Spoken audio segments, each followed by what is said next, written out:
Well, thank you so much for your time. Yeah, thank you. Thanks for having me. Thanks for talking with me. No problem at all. I've actually been a fan of you for a while personally. You're in one of the best films ever made, which is The Way Back. So you get a pass. So honestly, I love that I think that's my favorite movie I've ever been in as like to watch. I love it too. So many So people talk about that film.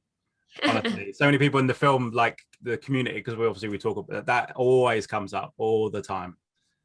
yeah, So many times. I think people also, it has obviously Sam Rockwell being Sam Rockwell, but I yeah. think people seem to be very taken with Steve Carell being very un-Steve Carell. There seems to be quite a fascination with that character that he plays in that film because he's not very nice. No, I feel like it was one of his first films. It was before what was the wrestling movie he did? I think it was like one of the first movies that at least I had seen him in where he played not like Michael from The Office. Yeah. And I remember being on set and thinking he was he's so hilarious. And he just makes everybody laugh and smile. And then, during the real heavy scenes, I thought, man, he's so talented. He feels like a completely different person. Yeah, I remember people talk a lot about the scene where God, I can't remember his name. He almost squares up to I can't remember. Why can't I remember his name? The character's name, his son. Wait, I'm trying to. Oh, right. There's a moment where he pushes him, doesn't he, because of him having the affair, and Steve Carell's gonna go for him, and you're like, oh my God, that's Brick from Anchorman trying to beat up a little kid, like a teenager. It's quite strange. It's quite a strange thing, but he pulls it off so well. He does, yeah. You think, wow, you're a horrible person. Brick from Anchorman. I forgot. Yeah, he also yeah. Actually, I've interviewed him once before, a red carpet. It was really nice. So it's kind of strange to watch that film because, yeah. Also, it's directed by the Dean from Community. So co-directed by the Dean from Community. Lovely Jim and Nat. Yeah. Nat Paxton and Jim Rash. They can do no wrong. They're such a dream team.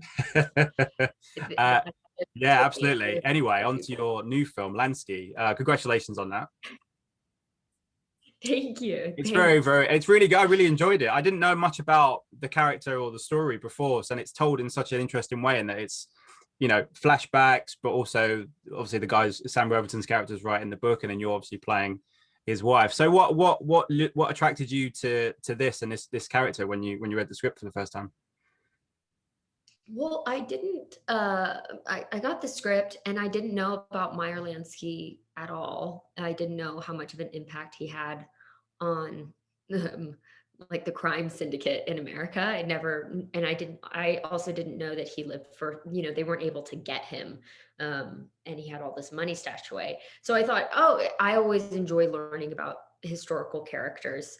And then I had an opportunity, like you said, I loved how it was sort of, it's a period film because the present day is the 80s, and then it goes even further back.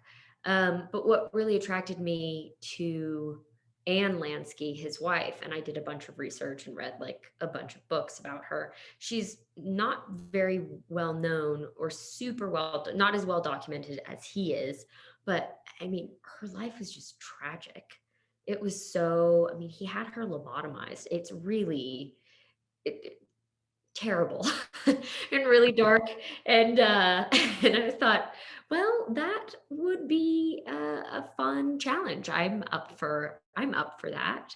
And we get to meet her at different stages in her life with Meyer, when they first meet, the beginning stages of their marriage and having kids and sort of the struggle of that. And then eventually she loses her marbles and gets really sick, partly just because he put her in institutions and would leave for days. And he's a really complicated figure, for sure. And I was super excited to work with John Magaro. He's so talented. So he plays the flashback Meyer. And so we had some good scenes together. Yeah, it's a very different performance from him because they are very similar to Steve Carell. I've always seen him in interviews coming across as such a nice guy and amazing to work with. And then he's playing, ostensibly in some ways, a young the young character, but also kind of a young Harvey Keitel in some respects. What was that like? Because it's a very different, it's a departure for a lot of you in this in some ways. Yeah. I think it was just, it was such an indie project. I mean, we filmed and I was only there for 2 weeks. So it was one of those sort of fast and furious. You get down there and it feels like a completely different world. And putting on the wig, I always love costumes and hair and makeup because especially when I'm playing a character that's very different from myself. When I look at myself in the mirror, I don't see it's a, they've transformed me. And so I always really enjoy that. And it helps sort of get into a different character. But I love doing the research and reading books about Meyer and their life together and what this was 2019, early 2020. I'm trying to go back. I feel like so much has happened and so much hasn't happened in the time between. So it was really, what I love about acting is you get to be the expert on your character and sort of be the little one piece in a very big puzzle, but you can get really specific on that one puzzle piece. And so that's what I tried to do. And yeah. And we had great people, and I didn't get to see any of Harvey or Sam Worthington's scenes. They had just finished them. So most of my work was just with John, and he's a brilliant actor and kind person. Yeah, well, in real life, I guess on screen, he's quite chilling. Let me tell you. Yeah, right. He has this sort of like cold-blooded business killer vibe. Was that, did they kind of purposely do that for you guys in terms of, I don't know if it's different, obviously you're not in the kind of the forward stuff with Sam and Harvey. Did they make a point of keeping that stuff separate so that you were playing different versions? I guess it's more for John than anybody else, but No, it was more just logistical. It was more just how they blocked the timing of when, they had to was like set deck and everything. They had to set everything for the 80s, the locations, get everybody out in a certain amount of time, and then we shot our bits. yeah, that makes more sense. All six. There's one scene in the movie that's quite heartbreaking. I don't know how it was for you when you read it for the first time, when you acted it for the first time, or the few times that you did it, where you and Lansky are talking about your son and about obviously his condition and how it's the kind of reverberations of what he was doing, and this is his punishment. It was such a kind of heartbreaking scene. I just wondered what that was like to play, because it really kind of, it shows these two characters in their relationship, but also the kind of things that they're trying to juggle, and obviously your character's kind of discovering as she's going on what he's all about in secret.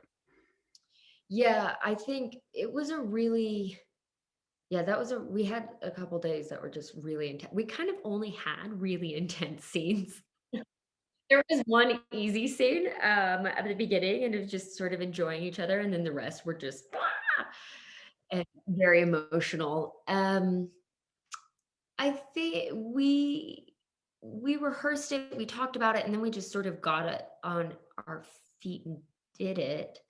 And Aton, the director, just was really, he just trusted us to sort of go for it and give us time and space to work it out.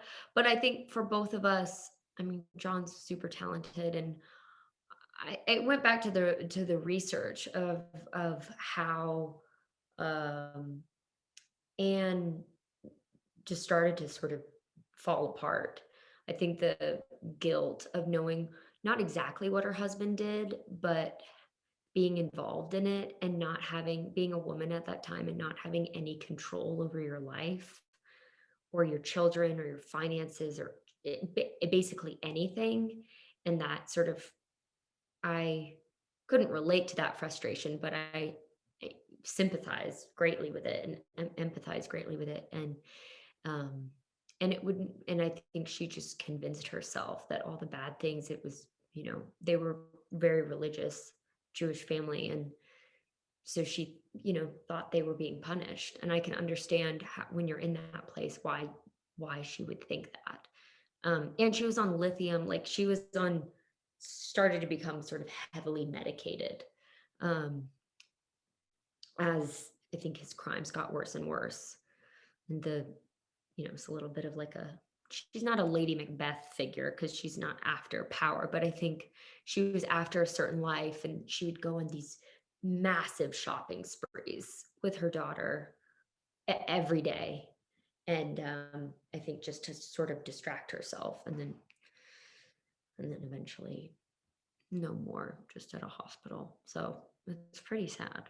So I think learning about those and having that knowledge and then coming into a scene and being able to do it is, you have the knowledge, it's on the page, and then I got to work with John and we did the best we could. Yeah. And forgive me if this is completely wrong, me saying this to you, but this is the first time you've played a mother. No, you've done it before, haven't you? It's interesting starting to play mothers because I'm not a mother. But on Little Fires Everywhere, I think that yes, that was the first time. And then I did a film for Quibi that who knows where it is. I think it's on Roku. I don't know if it's streaming now, but it was on for a little bit. And I played a mother in that, or I was pregnant most of that. And then this was the third time. Yeah. Yeah, I haven't, forgive me, I haven't seen Little Fires Everywhere yet. It's on my massive Watch, it's a great show. My massive list. I've been busy watching Kate Winslet recently. That's what I've been watching recently. Also, you mentioned two words that I have no idea. As a Brit, I don't know what Roku or Quibi means. Are they streaming services, I guess? You don't need to. Fair enough. My other question was going to be about you and your career. Obviously, you've done stuff like this. Obviously, you did the Sex and the City prequel way back and everything else. So you enjoying, like you say there about you playing mothers and stuff, enjoying kind of playing more mature roles, and obviously when you were doing stuff when you were younger, is that a fun trajectory to be on, that you're getting to maybe do things that you weren't anticipating that you would get to do? Yeah, well, yes. I mean, I guess anticipating it makes sense because I'm getting older. So it is really lovely to play characters that are my age. I know I look young, but it feels more natural. I think, well, and unnatural because I am not a mother, but I think we've been really, I say we, because it's a whole team that makes your career. But we and I have tried to be really intentional about doing projects where I love the characters and love the people involved and think it's a sturdy script.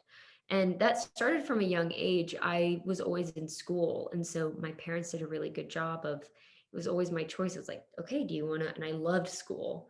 It's like, do you want to stay in school and, be with your classmates and your teachers that you love, or tell this story? What do you think is, so there was always sort of a litmus test, and I've continued to keep that with me as I've gotten older. Or of course, I need to make money. It's a job, obviously, but then at the same time, it's like just trying to make the right choices and always wanting to push myself and play different characters. Like Anne is so completely different than what I'm like.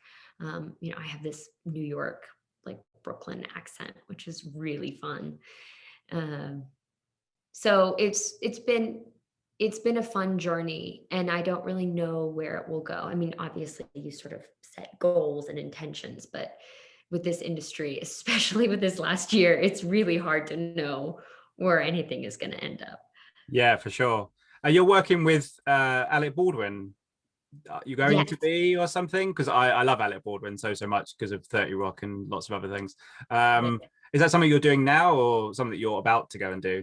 So we finished in February, and the show Dr. Death, based on the Wonderly podcast. I don't know if you've listened to the podcast. Oh, I've heard of that. Yeah. Yeah. Oh, the show. Uh, Okay, interesting. yeah. So it's a limited series. It's on Peacock and it comes out on July 15th. So next month. Excellent. That's cool. We Peacock again. We don't have Peacock over here, so I think I mean, it's NBC. I'm sure they're going to find a way for you guys to watch it. there's so They will. we have so many crime channels now over here because people seem to be obsessed with crime and everything else that it will pop up somewhere, I'm sure. But we've got Disney Plus and we don't have Yeah. Hulu either. I think the Disney Plus is different for us over here. Hulu, we don't have Yeah. Hulu over here, so. I don't know how it will. I know I heard some murmurings. I was on some email and I saw something about the UK, but uh, I'm really excited for that one. It's if you don't know the story, do you know the story? I know of the podcast. I don't know of the story. No. So the podcast, true crime podcast, in 2015, there was this doctor in Texas who he's he was or is he's still alive. He's in prison for the rest of his life. Neurosurgeon, and he was maiming or killing all of his patients, 33 out of 37 of his patients. And um, two doctors, Dr. Henderson and Dr. Kirby, access surgeon and a neurosurgeon, they heard about him. One of them, Dr. Kirby, had worked with him and saw that he was just a terrible doctor, like really hurting his patients. And so they went after him and they alerted the district attorney. That they went to the district attorney. They were trying to get the hospitals to report him. But it's a story of like a system failure, because these hospitals didn't want to have the legal ramifications.